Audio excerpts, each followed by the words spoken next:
유년부 친구들 안녕! 여러분, 우리에게 어려운 상황이 생길 때 매 순간 선한 길로 인도하시고 이끌어 주시는 분은 누구인가요? 네, 맞아요. 하나님이에요. 예배의 자리로 나아가게 하신 하나님을 우리 감사한 마음을 담아서 기쁘게 찬양해요.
유년부 친구들 안녕! 한 주간 잘 지냈어요? 우리 벌써 5월 넷째 주 주일이 되었습니다. 시간이 너무 빨리 지나가는 것 같아요. 1월, 2월, 3월, 4월이 지나고 5월도 벌써 다 지나가고 있습니다. 어떻게 우리 친구들 잘 지내고 있죠? 연초에 세웠던 계획들도 잘 이행하고 있죠? 네, 우리 친구들 잘 지내고 있으리라 생각됩니다. 우리가 교회에서 만나기가 쉽지 않은 상황이지만 각자의 자리에서 늘 예수님의 자녀 백성으로 그리고 예수님의 제자로서의 삶을 살아낼 수 있는 우리 유년부 친구들이 다 되기를 주의 이름으로 축원합니다. 네, 우리 5월달 암송 구절을 한번 읽어볼게요. 출애굽기 20장 12절 말씀이죠. 함께 읽겠습니다. 준비 시작! 내 부모를 공경하라.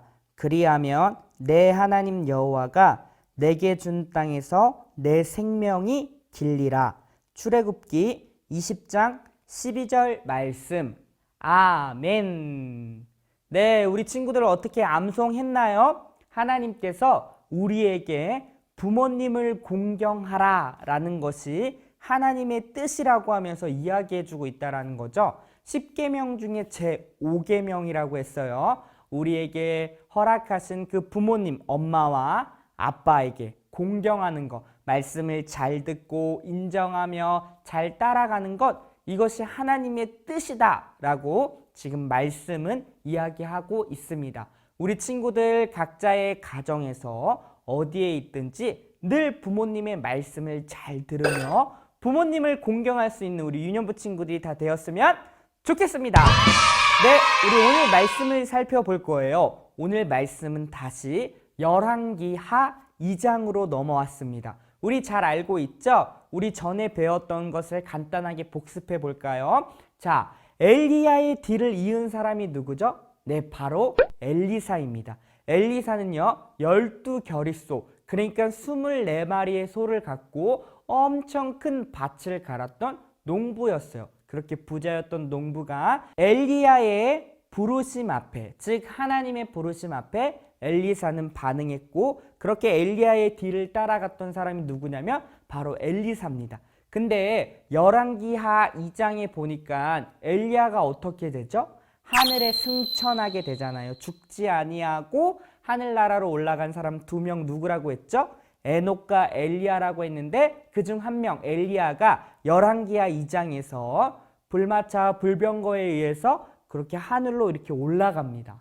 그리고 나서 엘리야의 뒤를 이을 사람 엘리사만 이제 남게 되죠. 여러분 한번 생각해 보세요. 그때 엘리사의 마음은 어땠을까요? 분명히 겁이 나기도 하고 두려우기도 했어요. 왜냐하면 그렇게 훌륭했던 엘리야의 뒤를 이어야 할 사람이 바로 엘리사였고, 그리고 그렇게 잘 따랐던 훌륭한 리더가 갑자기 없어진 것이 굉장히 당황스럽기도 하고 두렵고 떨렸을 것입니다. 그런데요, 엘리사는요, 하나님께서 함께 하시기를 구했어요. 엘리야에게 어떻게 구했냐면 당신과 함께 했던 그 하나님이 나에게도 함께 해주시기를 간절히 바랍니다. 2배, 갑절이나 함께 하기를 바랍니다. 이렇게 이야기했어요. 실제로 하나님께서는 엘리야의 뒤를 잇는 엘리사와 함께 하셨습니다. 어떤 것이 증거냐면은 엘리야의 옷을 지어서 엘리사가 어떻게 하냐면은 물을 이렇게 치는데 그 물이 샥 갈라지는 놀라운 역사를 보게 되죠. 하나님께서 엘리사와 함께 하겠다라는 것을 지금 증거로 보여주고 있다라는 것입니다. 엘리야와 함께 했던 하나님이 엘리사에게도 함께 하는 거예요. 여러분 여기서 굉장히 중요한 게 있는데요. 하나님의 뜻대로 살고자 하는 사람에게는 하나님께서 이렇게 함께 하신다라는 거예요. 그리고 하나님의 뜻대로 살고자 하는 삶 속에서는 이런 놀라운 역사와 능력들이 나타난다라는 것입니다. 하나님의 함께 하심으로 말미암아 드러나는 거예요. 엘리야가 뛰어나고 엘리사가 뛰어나고 엘리야의 그 겉옷이 능력이 있기 때문이 아니라 그들과 함께 했던 하나님께서 능력이 있고 위대하시기 때문에 그러한 삶 속에서 놀라운 일들이 나타나고 있다라는 것이죠. 그렇게 엘리사는 엘리야의 뒤를 이어서 선지자의 역할을 합니다.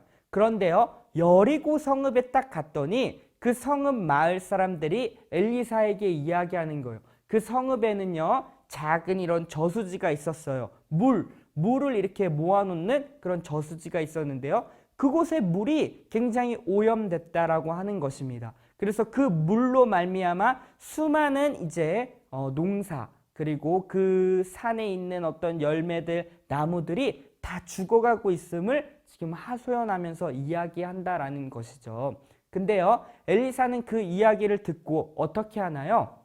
하나님께서 놀랍게 그 물을 변화시킨다라는 것이죠. 엘리사를 통하여서 엘리사가요, 그 물에 소금을 확 던집니다. 그리고 나서 그 물이 변화가 되기 시작하시죠. 하나님이 말씀하시길 이 물이 변화돼서 더 이상 죽음이 없고 그리고 수많은 열매들을 보게 될 것이다. 다시는 이렇게 오염되지 않을 것이다 라고 이야기함을 우리가 알 수 있다는 것이죠. 우리 본문을 같이 한번 읽어볼게요. 준비 시작. 엘리사가 물 근원으로 나아가서 소금을 그 가운데에 던지며 이르되 여호와의 말씀이 내가 이 물을 고쳤으니 이로부터 다시는 죽음이나 열매 맺지 못함이 없을지니라 하셨느니라 하니. 자, 뭐래요? 엘리사가 지금 소금을 팍 뿌리면서 여호와께서 이렇게 말씀하셨다. 더 이상 이곳에서는 죽음이 없고 열매 맺지 아니하는 일이 없게 할 거다. 그러니까 뭐예요? 물을 변화시킨 거죠. 하나님의 말씀의 능력으로 물을 변화시켰어요. 그리고 그곳에서는 다시금 생명이 나고 그리고 나무의 열매를 맺게 하겠다라는 것을 하나님께서 엘리사를 통하여서 이야기하고 있다라는 것입니다. 네, 실제로 그 당시의 상황은 어떠했죠? 아합과 이세벨로 인해서 그 이스라엘 땅에는 우상 숭배가 만연했던, 엄청나게 많았다라는 것이죠. 바알과 아세라를 섬기며 하나님을 떠나서 썩고 부패하고 죄로 오염된 모습들이 너무나도 많았다라는 거예요. 근데 하나님께서는 엘리야를 통해서 그리고 엘리사를 통해서 그 오염되고 부패한 곳을 내가 변화시키겠다라는 것을 지금 보여주고 있는 거예요. 마치 그 여리고성에 있었던 그 물을 소금으로 말미암아 하나님께서 말씀으로 변화시켰던 것처럼 다시금 죽음이 없고 생명이 일어나고 다시금 열매 맺지 못한 곳에서 열매 맺게 한다라는 것을 보여주고 있다라는 것이죠. 마찬가지예요. 이스라엘의 그 땅 가운데 다시금 생명이 일어나고 열매 맺는 놀라운 일들이 엘리사를 통하여서 이루겠다라는 것을 지금 알려주고 있다라는 것입니다.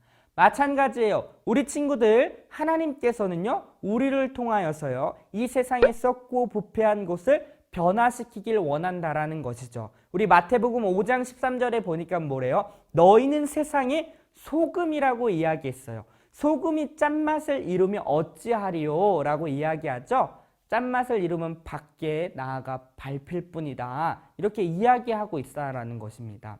자, 우리는 소금이에요. 하나님께서 우리를 통하여서 세상에 썩고 부패한 것들을 변화시키길 원한다라는 거예요. 마치 엘리사가 소금을 던져서 그 부패했던 물이 변화가 됐던 것처럼 하나님께서는 우리를 통하여서 이 세상에 썩고 부패한 것들을 변화시켜서 다시금 죽음에서 생명으로 열매 맺지 못한 곳에서 하나님께서 원하시는 열매가 맺히는 그런 놀라운 역사를 이루시길 원한다라는 것입니다.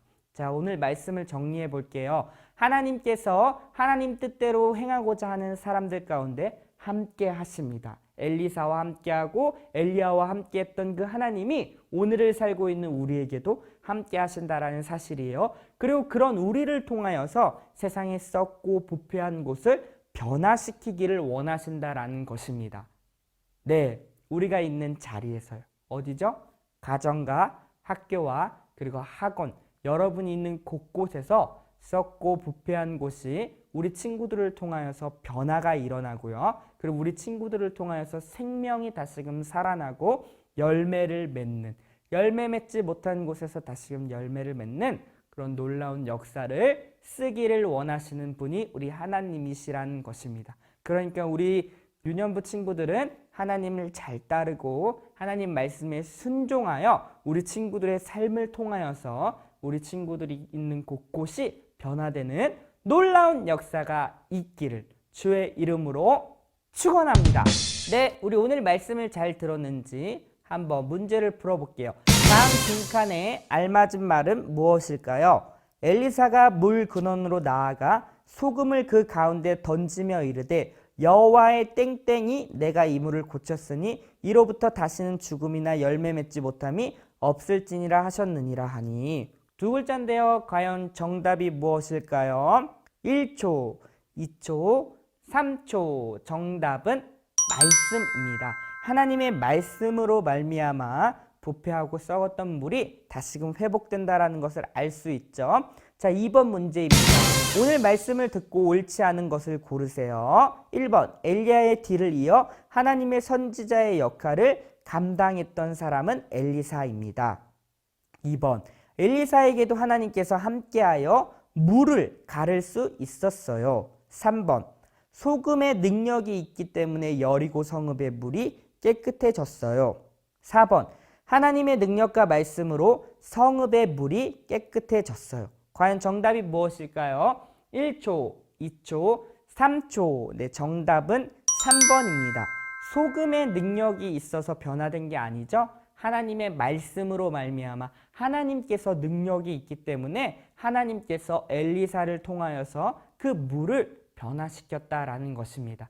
마찬가지로 우리 친구들을 통하여서 하나님께서 썩고 부패한 이 땅을 변화시키길 원한다라는 사실이에요. 이 말씀을 꼭 기억하며 이번 한 주도 우리 주님과 함께 동행하며 나아갈 수 있는 친구들이 다 되었으면 좋겠습니다. 그리고 남은 우리 5월 달도 하나님의 말씀을 가까이 하며, 우리 요즘 어디 읽고 있죠? 잠언, 로마서, 이제 시편 읽을 차례인데 하나님 말씀을 가까이 하고, 그리고 우리 매일 성경 큐티 매일매일 하는 것도 하나님과 같이 그렇게 말씀을 보며 동행하며 승리할 수 있는 친구들이 다 되었으면 좋겠습니다. 그럼 이번 한 주도 우리 주님과 함께 승리하며 나아갈 수 있는 우리 친구들이 다 되기를 소망합니다. 그럼 안녕.